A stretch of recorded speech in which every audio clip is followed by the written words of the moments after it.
In the shadows of power, where wealth meets politics, one name echoes like a ghost: Jeffrey Epstein.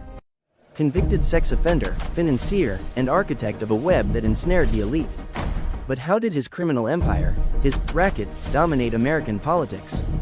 And with the 2025 release of Investigative files, what ripples will it send through Washington's corridors? This is the story of influence, blackmail whispers, and a transparency battle that's exposing cracks in the system.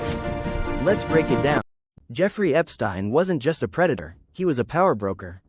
Starting in the 1990s, he built a network through Wall Street savvy and strategic donations. He gave heavily to Democrats, over $140,000 in the 90s alone, including to figures like Bill Clinton's campaigns. But his influence crossed aisles. Epstein hobnobbed with Republicans too, including a well-documented social tie to Donald Trump, dating back to the 1980s in New York real estate circles. This dominance wasn't overt control but subtle leverage. Epstein donated to think tanks, universities, and politicians, embedding himself in policy circles. For instance, his ties to Harvard and MIT funneled millions, influencing intellectual discourse. In politics, it meant access.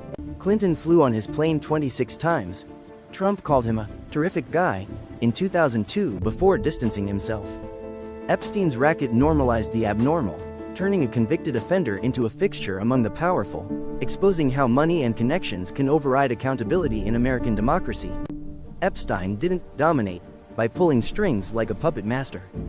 He infiltrated through philanthropy and parties, creating debts of gratitude.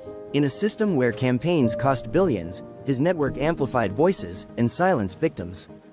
Fast forward to 2025, President Trump signs the Epstein Files Transparency Act in November, mandating the DOJ to release investigative documents by December 19. Bipartisan pressure, from Representative Thomas Massie, R., and R. O'Connor, D., forced it through, overriding initial White House resistance. Survivors and advocates cheered. Conspiracy theorists hyped a bombshell. The first batch? Thousands of pages, hundreds of photos, Epstein with Clinton, Maxwell, redacted faces of young women. But heavy redactions sparked outrage. The DOJ site crashed under traffic. Files were briefly removed, fueling accusations of a cover-up. Lawmakers from both parties slammed it. Democrats eyed legal options. Republicans feared incomplete disclosure could haunt the 2026 midterms. Impact on politics? Short-term chaos. Trump's administration faces heat for the limited release, with critics calling it WikiLeaks 2.0 inches a drip feed rather than full transparency. No new client list emerged, debunking myths, but mentions of figures like Trump in emails reignited scrutiny. On X, formerly Twitter, posts speculated wild impacts, from market dips to election shakes, but reality? Mostly reaffirmed old ties, no indictments. Long-term, it could erode trust in institutions. If more unredacted files drop, expect probes into overlooked enablers, reshaping donor scrutiny and ethics reforms. Bipartisan frustration highlights Congress versus executive tensions, potentially boosting outsider candidates in 2028. But so far, it's more fizzle than fire, exposing redactions as the real scandal. The files aren't rewriting history yet, but they're testing America's appetite for truth.